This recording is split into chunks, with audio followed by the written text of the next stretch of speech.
One Piece finira dans 4-5 ans. Ça fait des années que Oda nous baratine avec cette affirmation. Et bien qu'on puisse y croire la première fois, difficile de prendre au sérieux un discours qui se répète tous les 5 ans. Alors aujourd'hui, on en a eu marre et on a décidé d'analyser comment One Piece pourrait se terminer, quels arcs vont arriver, pourquoi et comment ceux-là sont possiblement nécessaires à la conclusion de l'œuvre. Parce que beaucoup pensent qu'il ne reste plus que Elbaf et Lovetail. Mais c'est bien plus compliqué que ça, croyez-moi. Cool, super. Bon, eh bien, pense à bien t'abonner avant d'accoster sur notre royaume, c'est la taxe loulousienne des touristes de la chaîne. Bref, tout est prêt, on peut enfin commencer.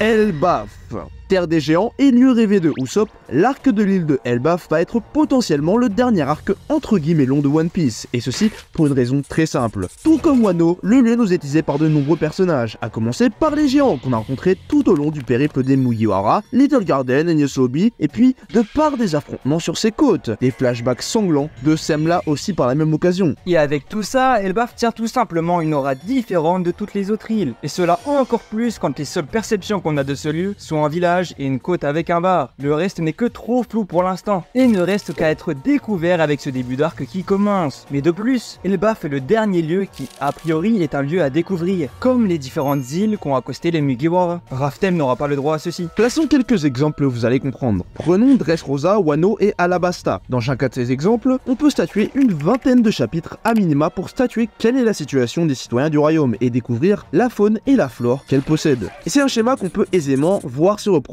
sur Elbaf, sachant que ici, on a un système de hiérarchie de pouvoir qui est présent, de par l'introduction au chapitre 858 du prince Loki. Ombré, encore peu développé pour l'instant, ce personnage nécessite lui aussi son développement, tout comme celui d'une autre figure, Ombré, celle présente sur Elbaf, bouteille en main, potentiel homme à la brûlure, prêt à affronter ceux cherchant à trouver la dernière clé du One Piece. Et Elbaf a pas mal de choses en réserve. On sait déjà qu'on aura très certainement un enterrement digne de ce nom pour Vegapunk, lui qui a entretenu un lien avec ce peuple, mais aussi avec Saul depuis les événements d'Ohara. Il a fait des choses depuis tout ce temps, mais on ne sait rien sur lui. Donc ce côté est à développer, sans oublier les retrouvailles avec Robin, puis le partage de connaissances des divers livres d'Ohara, et des recherches que Vegapunk n'a pas pu nous dévoiler lors de son discours sur Joy Boy, le siècle oublié, le gouvernement, etc. Quelque chose qui va aussi beaucoup intéresser les Mugiwara, et nous par la même occasion, c'est Nika, et toutes les révélations qui suivront avec ce nom. On a eu pas mal d'informations depuis l'éveil de Luffy sur Onigashima, mais les informations sur le premier qui a eu ce titre, presque rien. Et oui, pour clarifier les choses, il y a probablement eu 3 Nika ou plus dans l'histoire. Celui d'aujourd'hui avec Luffy, celui du siècle oublié avec Joy Boy, et enfin, avant tout ça, le probable créateur de ce fruit pour perpétuer sa volonté, représenté avec une lance et une épée, contrairement à Joy Boy, le dieu guerrier d'Elbaf, le dieu soleil. Bien sûr, c'est sans oublier qu'on a marre sur le territoire de Shanks, qui bien qu'il y ait des choses à régler avec Bartholomew, va très certainement revenir pour la fin d'arc, sachant que c'est son lieu de prédilection, et beaucoup de choses restent en suspens concernant sa rencontre avec les géants. Est-ce que le fait que Shanks revienne sur Elbaf va nous amener à la revanche tant attendue de Shanks sur Barbe Noire, eux qui sont inévitablement liés par l'événement de la cicatrice de Shanks?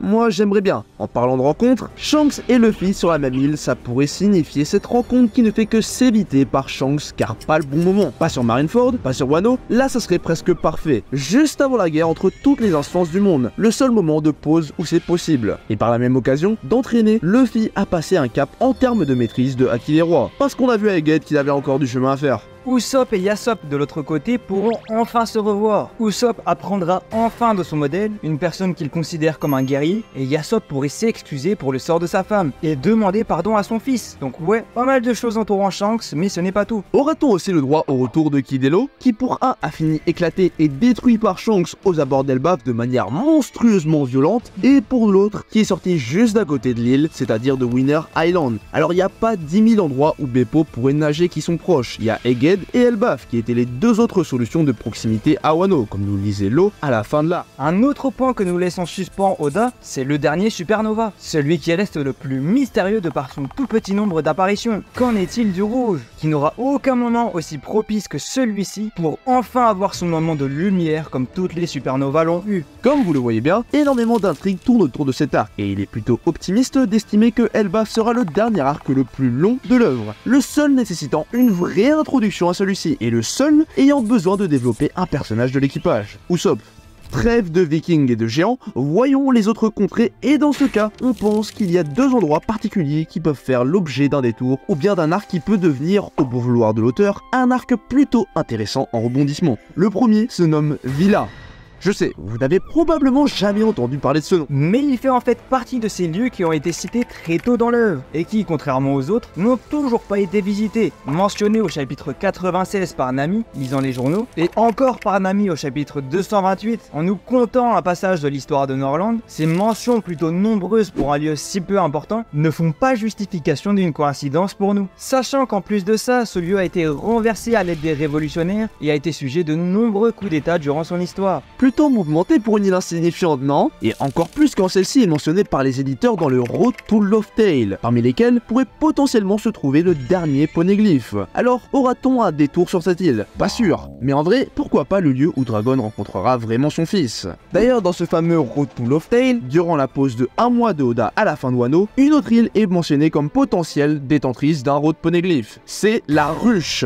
Bon, ici on n'est pas là pour vous parler d'une possible présence d'un Road Poneglyph là-bas, parce qu'on n'y croit tout simplement pas, mais plutôt pour vous parler de ce qui pourrait amener les Mugiwara là-bas. Et c'est tout simplement Monkey D. Garp. Actuellement emprisonné après son sacrifice face à toute la ruche, Barbe Noire dispose désormais d'un élément intéressant pour faire chanter à la fois la marine, Dragon et aussi Luffy, qui évidemment ne resteront pas les bras croisés. Et bien sûr, ça a peut-être l'air secondaire, mais ceci peut clairement amener un gros bordel qui ralentirait bien Luffy à atteindre le One Piece en premier, laissant ainsi Baggy et Shanks et les 10 autres individus dans la course le temps de dépasser l'équipage de Luffy et de Teach. Ajoutons à ceci ce fameux trésor qui nous a été introduit au chapitre 1096. Tout ça donne bien trop d'importance pour que cette île soit seulement évitée par l'équipage de Luffy. Après l'arc Elbaf, la plus grande possibilité qu'on voit au vu de la course annoncée au chapitre 1121 pour le One Piece, c'est que cette course, avec le temps du passage des Mugi sur Elbaf, s'intensifie encore bien plus. Et là où on voit un possible moyen de se faire rencontrer tous ces acteurs. Roadstar.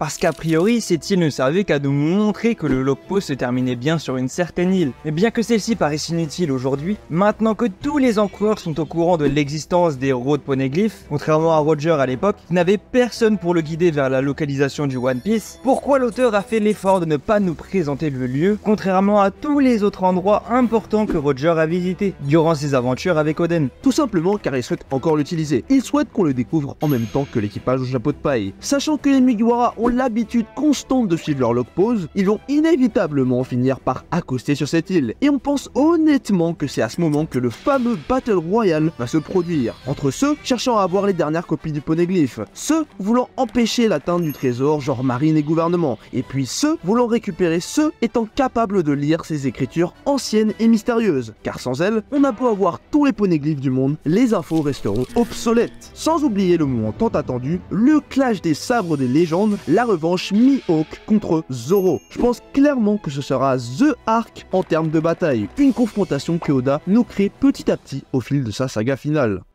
Locktail. Après toutes ces îles, la récupération des derniers poneglyphes, là, il ne reste plus que l'île légendaire. L'île où nous entendons les voix les plus pures du passé, contenant peut-être l'histoire la plus drôle jamais vue, ou alors le conte le plus horrible et tragique que le monde ait connu. Peut-être il est possible que se trouve un gardien ou un quelconque individu venant accueillir les personnes ayant été capables d'atteindre ce lieu légendaire. Et puis, évidemment, il faut découvrir ce trésor, voir s'il est plein d'or, plein de spiritualité, plein de contes, ou tout à la fois. Je vous avoue, je sais toujours pas ce que ça pourrait être. Et ce qui nous arrivera évidemment, c'est la découverte de tous les secrets de ce monde, le siècle oublié par l'intermédiaire de Robin, ce qui nous fait penser à la possibilité que cette histoire nous soit racontée par Robin par l'intermédiaire d'un flashback avec tous les détails de l'ancien royaume, la vie de Joy Boy, pourquoi avoir voulu transmettre l'histoire par des pierres indestructibles, la raison de leur défaite, bref, un truc qui va durer un bon moment et qui sera pour sûr incroyable.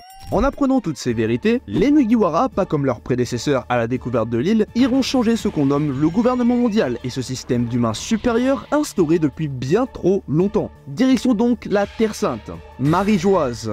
Autrement que les Mugiwara, il y a un autre groupe qui se doit aussi de venir sur cette terre pour mettre le plus gros bordel jamais fait. C'est l'armée révolutionnaire qui arriverait donc à la concrétisation de son objectif. La mission est d'abattre l'homme qui se tient sur le trône, Im-sama. Et sur ce point, il y aura pas mal de monde pour défendre le roi. Le groupe des Chevaliers Divins, CP0 et même Gorosei seront de la partie. Et vous savez très bien, comme moi déjà, ce qu'est capable de faire un seul groupe à lui tout seul sur Egghead. Donc les trois réunis, ce sera littéralement le combat d'une vie. Pour un rêve de changer les choses, mais aussi pour autrui. Créer un environnement plus bienveillant pour cohabiter ensemble, sans esclaves, sans race discriminée, sans taxes onéreuses. Et bien sûr, tout ça amènera à la prédiction futuriste de Madame Shirley, la destruction de l'île des hommes-poissons par Luffy. Autrement dit, cet acte arrivera après la destruction elle-même de la structure la plus visible depuis l'espace, Red Line. Enfin, un arc qui peut arriver en bonus après toutes ces découvertes et toutes ces batailles, ce serait l'arc un peu folie, l'arc de conclusion. Soit on part complètement dans d'autres lieux et on part dans l'espace. Comme ça, petite référence à cette cover du Jump avec Luffy en mode NASA, utilisation des potentielles technologies anciennes pour créer une fusée via Franky, et hop, les Mugiwara partent dans l'espace explorer les différentes planètes. Et bien sûr, la Lune ne peut être évitée vu que tout ce qu'on a vu avec Ener c'était vraiment abusé. Donc il y a aussi cette possibilité. Ou alors, soit tout simplement la séparation de l'équipe. Une ellipse d'une dizaine d'années, et voir ce que chacun est devenu, comment le monde se porte, est-il en paix, qui le dirige, et qu'est devenu la marine. Tous ces sujets chauds. Mais ce qui est au-dessus du trésor de One Piece, c'est le rêve du protagoniste, qui selon nous, sera la dernière case de ce manga, la réalisation du rêve le plus fou de l'histoire des mangas. Merci à tous ceux qui sont restés jusqu'à la fin. Dites-nous, qu'est-ce que vous voyez comme prochain arc ou île qui pourrait arriver ensuite après Elbaf? Pourquoi ceci, et dans quel ordre vous voyez tout ça arriver? En tout cas, c'était un plaisir. Ciao!